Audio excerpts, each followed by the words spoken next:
बिस्मिल्लाहिर्रहमानिर्रहीम। उम्मीद करता हूँ कि आप सब लोग खैरियत से होंगे। आज के इस वीडियो लेक्चर के अंदर हम देखेंगे कि हम पीएचपी के अंदर जो वेरिएबल्स हमने बनाने सीखे थे, आज उन वेरिएबल्स के ऊपर जो है वो मैथमेटिक्स के बेसिक ऑपरेशन जो है वो किस तरह से परफॉर्म किए जाते हैं।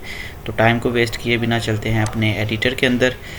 लास्ट टाइम जो है वो वेरिएबल बनाने का तरीकाकार मैंने बता दिया था और वेरिएबल्स के ऊपर हमने काफ़ी ज़्यादा डिस्कशन कर ली थी। आज हम वेरिएबल्स को बनाते हुए उनके ऊपर मुख्तलिफ़ किस्म के जो है वो ऑपरेशंस परफॉर्म करेंगे और साथ ही साथ हम देखेंगे कि वेरिएबल की वैल्यूज़ को कैसे डिस्प्ले करवाया जा सकता है। तो चलें जी, हम सबसे पहले बेसिक मैथ के ऑपरेशन जो हैं एडिशन, सब्ट्रैक्शन, मल्टीप्लिकेशन, डिवीजन वो परफॉर्म करते हैं और उनको साथ ही डिस्प्ले भी करवाते हैं। इस सिलसिले में मैं यहाँ पे वेरिएबल क्रिएट कर लेता हूँ। Let's say number 1 is equal to 30, इसको वैल्यू दे देते हैं। अभी हार्ड कोडेड देखते हैं, वैल्यूज़ को यहीं पे इनिशियलाइज हम कर देते हैं। Number 2 is equal to let's say 50। एक वेरिएबल जो है वो मैं सम के लिए बना लेता हूँ। सम इज़ इक्वल टू $, सम। इसी तरह एक वेरिएबल जो है वो मैं क्रिएट कर लेता हूँ मल्टीप्लिकेशन के लिए, एक वेरिएबल मैं डिवीजन के लिए क्रिएट कर लेता हूँ और एक वेरिएबल जो है वो मैं सब्ट्रैक्शन के लिए क्रिएट कर लेता हूँ। ठीक है, अच्छा जी। तो सम के अंदर आके हम क्या करते हैं, sum is equal to number 1 $, number 1। याद रहे यहाँ पे पीएचपी के अंदर आपको जब भी वेरिएबल्स इस्तेमाल करने हैं तो आपको वेरिएबल के साथ $, जो है वो लाजमी तौर पे लगाना है। ठीक है, नंबर 2 ये एडिशन हो जाएगी। यहाँ पे मैं करता हूँ नंबर 1 $, नंबर 1 तो मल्टीप्लाई करना है $, नंबर 2 के साथ। ठीक है, इसी तरह डिवीजन के लिए जो है वो $, नंबर 1 को डिवाइड करना है। डिवाइड के लिए जो सिंबल है वो ये वाला होता है स्लैश का, $, नंबर 2 के साथ इसको डिवाइड करना है। इसी तरह सब्ट्रैक्शन के लिए is equal to $, number 1 minus $, number 2। अब हम इसको आउटपुट देखना चाहते हैं तो आउटपुट देखने के लिए इको का फंक्शन हम इस्तेमाल करते हैं और यहाँ पे जो है वो मैं आपको दो तरीके दिखाता हूँ आउटपुट दिखाने के लिए। एक तो खाली ये है कि आप किसी भी वेरिएबल की वैल्यू अगर देखना चाहते हैं तो आप सिंपल वो वैल्यू जो है वो यहाँ पे वेरिएबल जो है वो इको के फंक्शन में विदाउट कोटेशन यहाँ पे लिख देते हैं। आप जैसे ही इको के फंक्शन के अंदर लिखेंगे तो उस वेरिएबल की जो भी वैल्यू है वो डिस्प्ले हो जाएगी। तो हम इसको डिस्प्ले करके एक दफ़ा देख लेते हैं। लोकल होस्ट प्रोजेक्ट का नाम था PHP ट्यूटोरियल्स और यहाँ पे वेरिएबल्स के नाम से हमने फ़ाइल बनाई थी, वेरिएबल .php। ठीक है, तो ये देखें यहाँ पे उसने जो है वो एडिशन को जो है वो शो कर दिया है। 30 और 50 जो है वो आपके पास क्या होता है, 80 होता है। लेट्स से आप जो है वो कहते हैं साथ में स्टेटमेंट आनी चाहिए लिखी हुई, the sum is equal to 80।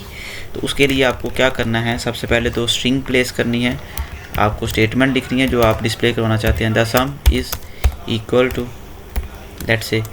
और इसके बाद इक्वल के बाद आप वैल्यू लिखना चाहते हैं तो आपको क्या करना पड़ेगा, एक स्ट्रिंग के साथ दूसरी टाइप का जो वेरिएबल होता है जिसके अंदर कोई भी इंटीजर या फ्लोटिंग पॉइंट वाली वैल्यू हो सकती है, you can say numeric value हो सकती है, तो उसको आपको स्ट्रिंग के साथ क्या करना पड़ेगा, कनकैटिनेट करना पड़ेगा। कनकैटिनेशन के लिए जो सिंबल यूज़ होता है PHP में वो डॉट का सिंबल होता है। इसके बाद आप वो वेरिएबल लिख देंगे।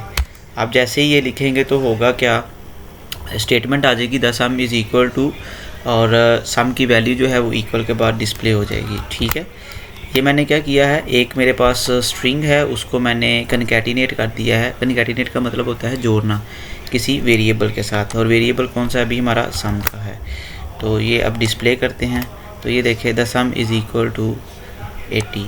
लेट्स से अब मुझे जो है वो ब्रेक देनी है तो फिर मैं यहाँ पे इको का फंक्शन और यहाँ पे मैं BR का टैग लगा दूँगा और नेक्स्ट मुझे डिस्प्ले करवाना है लेट्स से मल्टीप्लिकेशन को या डिवीजन को। तो यहाँ पे मैं लिख दूँगा the product of two numbers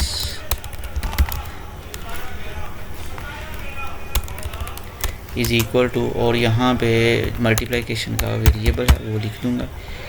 फिर मुझे जो है वो ब्रेक लगानी है लेट से, तो यहाँ पे मैं इसको इको लगाऊंगा। फिर इको के बाद BR का टैग लगाया, BR के टैग के बाद दोबारा से इको, और अब मैं इको करवाऊँगा, बल्कि मैं पेस्ट कर लेता हूँ, और यहाँ पे मैं डिवीजन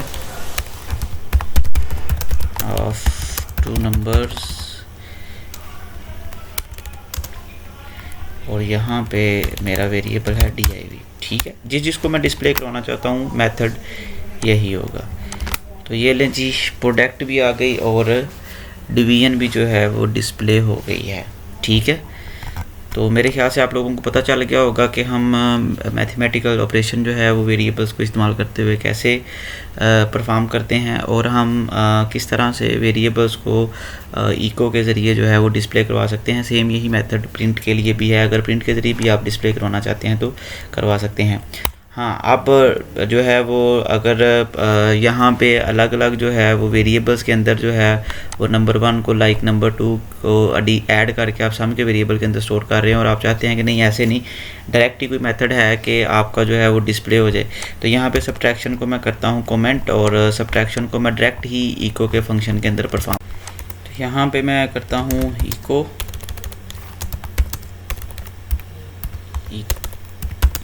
और डायरेक्ट जो है वो हमने अगर करना है तो $, नंबर 1 माइनस $, नंबर 2, तो ये जो है वो मुझे प्लेस करवा देगा आपकी सब्ट्रैक्शन।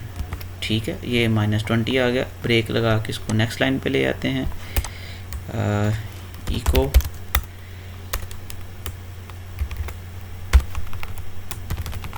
BR का टैग, तो यहाँ पे ये देखें सब्ट्रैक्शन जो है वो -20 डिस्प्ले हो गई है। ठीक है, उम्मीद करता हूँ कि आपको आज के लेक्चर की समझ आ गई होगी, तो आपने इन सब चीज़ों की जो है वो थोड़ी सी प्रैक्टिस करनी है।